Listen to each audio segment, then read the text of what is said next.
Hello दोस्तों, स्वागत है आपका मेरे चैनल एसएससी में।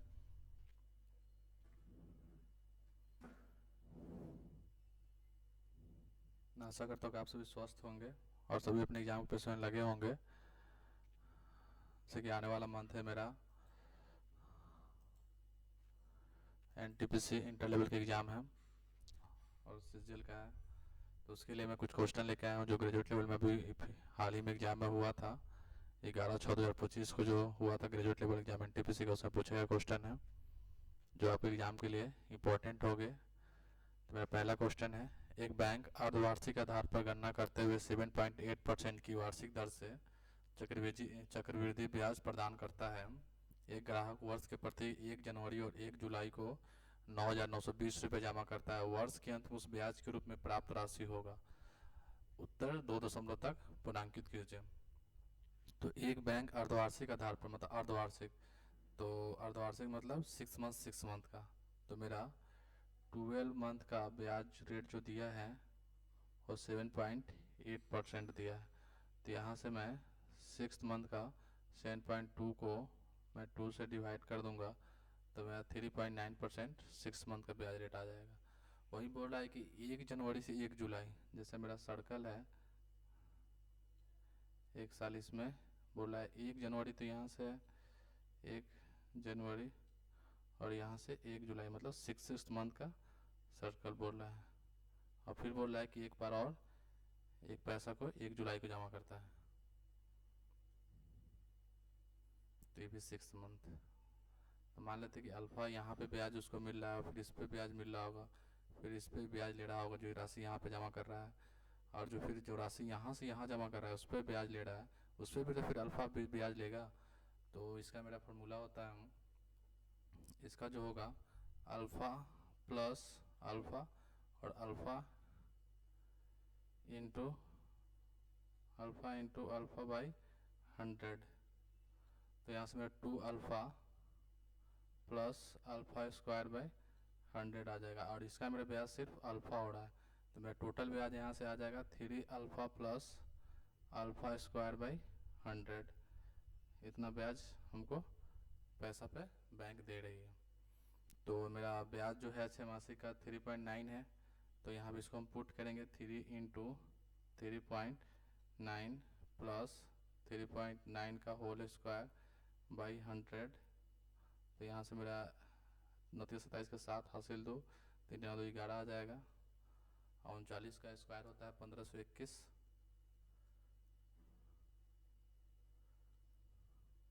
दो पॉइंट होगा, और इसमें से भी फिर नीचे 2 जीरो तो इसको ऊपर कर देंगे तो यहाँ पॉइंट आ जाएगा ये हट के। तो मेरा टोटल ब्याज जो है 11.86% हो रहा है, और मेरा टोटल अमाउंट है 9,920 रुपीज़। और उस पर टोटल ब्याज जो मेरा हो रहा है 1186 को हम नीचे 100 लिखेंगे, फिर ये नीचे से मेरा 2 जीरो और आएगा तो 1 जीरो से 1 जीरो कट जाएगा, और मेरा नीचे 3 जीरो है, और इसको हम गुना करेंगे 1186 को 992 से, और नीचे मेरा 3 जीरो बचा हुआ है। तो 6 दूनी 12 के 2 हासिल 1, 8 दूनी 16, 9 चौके 54, 9 चौके 54,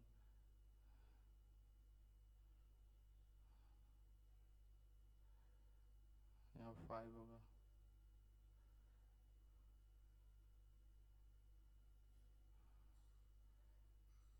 5 दूनी 10 के 0 हासिल 1, 8 दिन 16, 9 45 45 16 61 61 2, 61 1 62 के 2 हासिल 6, 2 एकम 2, 9 8 72, 72 तो 74 74 और 45, 119 119 और 6 125 के 5, 12 हासिल।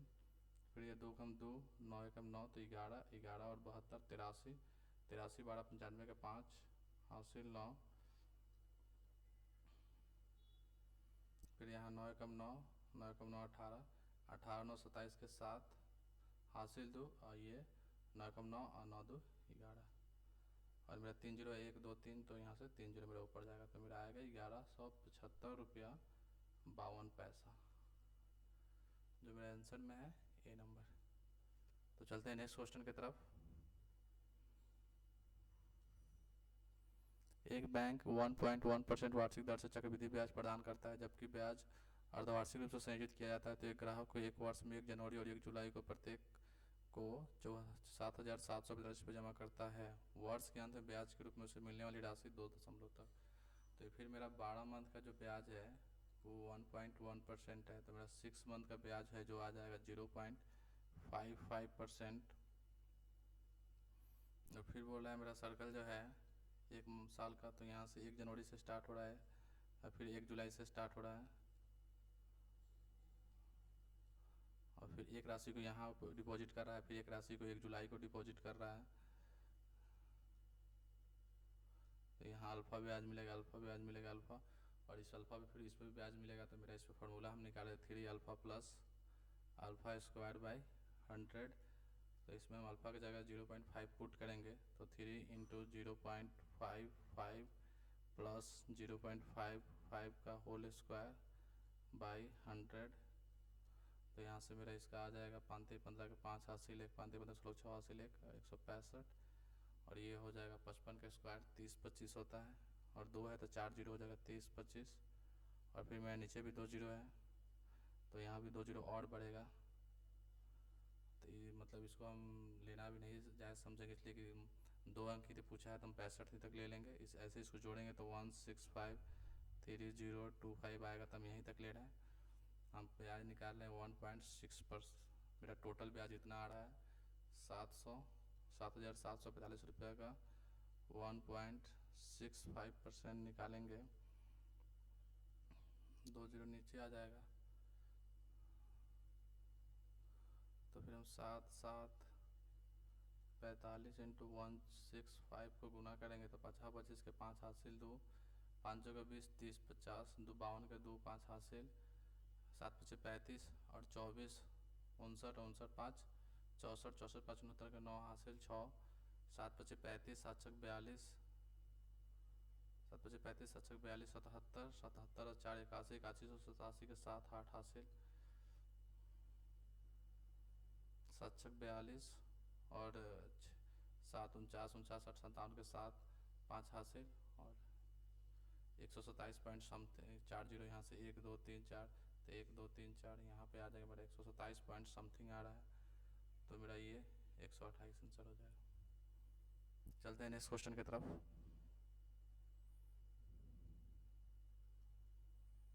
एक बैंक 7.4% वार्षिक दर से चक्रवृद्धि ब्याज प्रदान करती है, जबकि ब्याज अर्धवार्षिक रूप से संयोजित किया जाता है। तो ग्राहक एक वर्ष में 1 जनवरी और 1 जुलाई को प्रत्येक को 8,022 रुपये जमा करता है। वर्ष के अंत में ब्याज के रूप में उसे मिलने वाली राशि होगी। ये मेरे ओनली राइट किए थे, 9.05% ही बच्चे राइट कर पाए थे। तो मेरा फिर से 12 मंथ का जो ब्याज है 7.4% दिया है, तो 6 मंथ के यहाँ से ब्याज 3.7% आ जाएगा। और फिर यहाँ से मेरा 1 वर्ष का सर्किल है जो यहाँ से एक जनवरी से स्टार्ट हो रहा है, और 1 जुलाई से स्टार्ट हो रहा है, और फिर 1 जुलाई को फिर एक राशि को जमा कर रहा है। तो इस पर अल्फ़ा ब्याज, इस पर अल्फ़ा ब्याज, इस पर अल्फ़ा ब्याज, फिर ये अल्फ़ा ब्याज पे भी अल्फ़ा स्क्वायर लगेगा। तो हम फॉर्मूला निकालें 3 alpha plus alpha square by 100। तो 3 × 3 7 प्लस 3 7 का स्क्वायर बाई 100। तो 7 1 इसकी 1 का 3 3 2 11 1 3 3 2 11.1 आ जाएगा।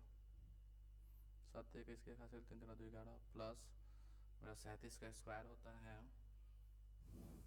ऐसे करके देख सकते हैं 9 49 और 7 1 दोनों 42, तो 1369। यहाँ 1 है तो यहाँ 2 होगा, और फिर नीचे 2 जीरो है तो यहाँ पे मेरा आ जाएगा पॉइंट। तो इसको हम जोड़ेंगे तो मेरा आ जाएगा 11.24%, 11.23। तो मेरा टोटल राशि है 8,022 रुपया, उसका ब्याज हमको निकालना है।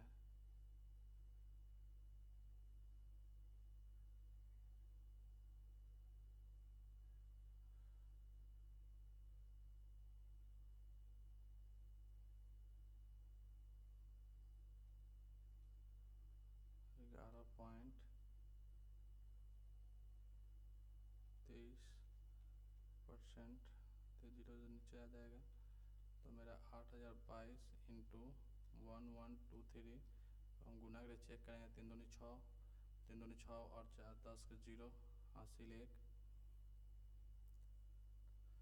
फिर ये आगे जाएगा तो 0 हो जाएगा, फिर यहाँ 2 दूनी 4 आएगा, 4 दूनी 6 1 7, फिर ये 8 24 0 और 24 और फिर 2 2 4 24 4 28 29 के 9, 28 के 8 हासिल 2,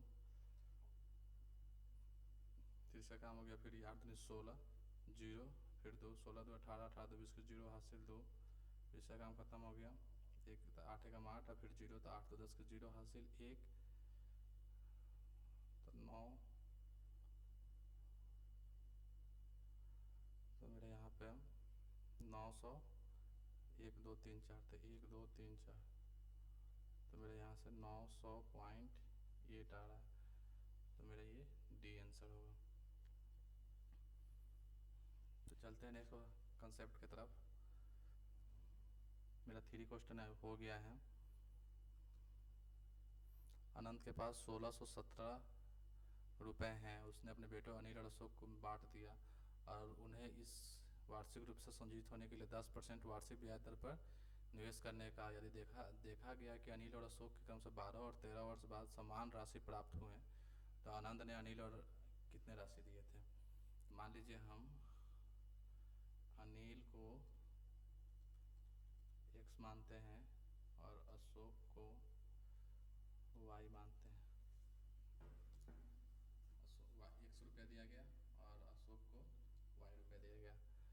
अब जो अशोक अनिल के जो रुपया है x रुपया है, उस पर 10% ब्याज बोल रहा है और कितना 12 साल के लिए, तो x पर 1 + r/100, इसको 10 और कितना साल के लिए बोला है 12 साल के लिए, और अशोक पर y + 1/r/100 और कितने सालों के लिए बोला है 13 साल के लिए, तो मेरा x y एक तरफ आ जाएगा और ये 1 + r/10/100 10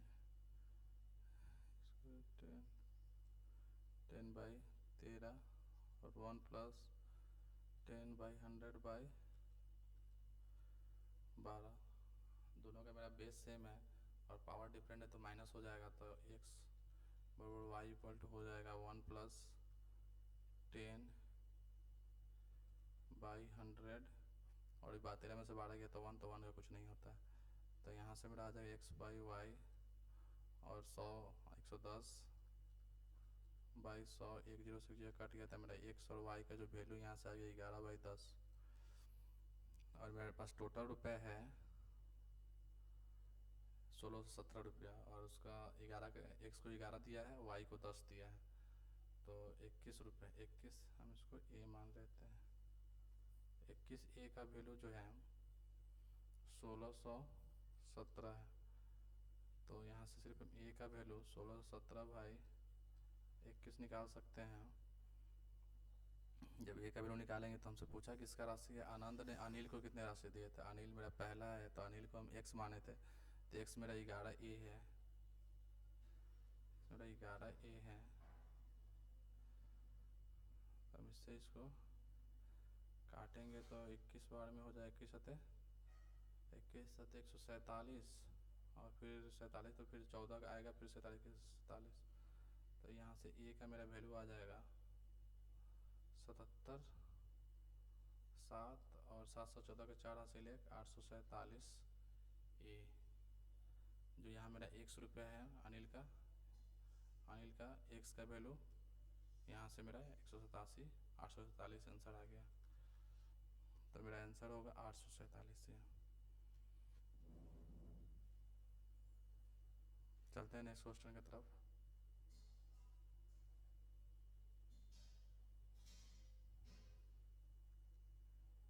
एक धनराशि 16% वार्षिक ब्याज की दर से साधारण ब्याज और वार्षिक रूप से संयोजित चक्रवृद्धि ब्याज के बीच अंतर 797 है, तो मेरा अंतर का जब होता है फॉर्मूला होता है D = P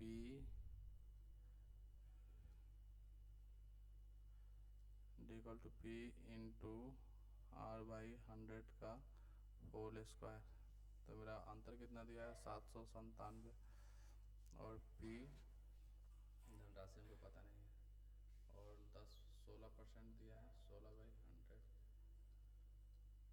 तो 797 equal to p into 256 by 20240 हो जाएगा। तो यहाँ से मेरा ये इधर पलट के जाएगा, तो p इक्वल टू 256 नहीं 797 इक्वल टू 256 इंटू 1 2240। तब इसमें से देखेंगे मेरा कौन सा आंसर आ रहा है, तो उसको हम डिवाइड देके देखेंगे। 797 1 2 3 4, तो 3 बार में लगेगा, तो 6 3 18 के 88 लेख 25 76, 7 में 60 गया 9, 8 में 6 गया 2 290, फिर एक बार में 256, 10 में 6 गया 4, 8 में 5 गया 3, फिर एक बार में 256, 10 में 6 गया 4, 13 में से 5 गया 8, 840, फिर 3 बार में 768, तो 10 में 60 गया 2, 13 में 6 गया 7, फिर ये 2 बार में 1 2 3 4, 1 2 3 4, फिर इसको हम 2 बार में लगाएंगे तो 3 में 768 आएगा, 2 बार में लगाएंगे तो 512, तो 8 0 208। अब हमको यहाँ पॉइंट देना होगा, तब आगे बढ़ना होगा। तो हम देखेंगे 31 300 इतना मेरा किस में आ रहा है। यहाँ पर 3 आना चाहिए, नहीं है, यहाँ पर 3 है, ये 7 ज़्यादा है, मेरा 2 है यहाँ पे, ये 3, तो मेरा बी आंसर हो जाएगा। 3 2 है, तो उसको पॉइंट समथिंग करके आगे बढ़ा दिया वो 3 पे। तो मेरा सेशन आज का यहीं पे ख़त्म होता है। अगर वीडियो आपको अच्छा लगा हो तो लाइक एंड शेयर कीजिएगा, और चैनल को सब्सक्राइब भी कीजिएगा। Thank you for watching. मिलते हैं नेक्स्ट वीडियो में।